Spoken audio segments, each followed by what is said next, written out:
Hey guys, if you're here, you're in the right place. You just landed on my brand new, highly anticipated gardening YouTube channel.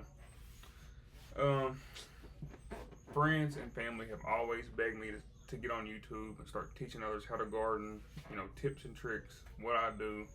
I've been gardening since I was a little kid.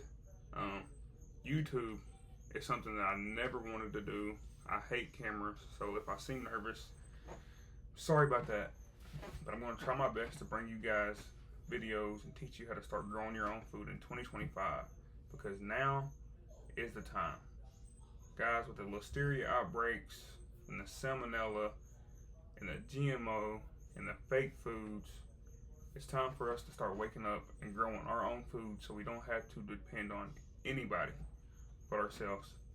And I'll be dropping at least one or two videos every week showing you how you can fill your freezers, fill your refrigerator, stock your pantry, can your own food.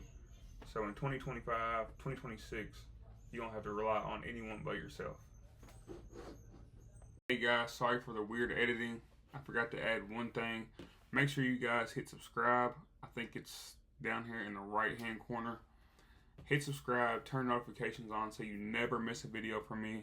I'm telling you, I'm going to be dropping multiple videos a week showing you how to grow cucumbers, tomatoes, onions, watermelon, corn, bell peppers, cabbage, carrots, zucchini, squash, you name it. I'm going to show you how to grow it step by step so you can fill your freezer for 2025 and 2026. Thank you.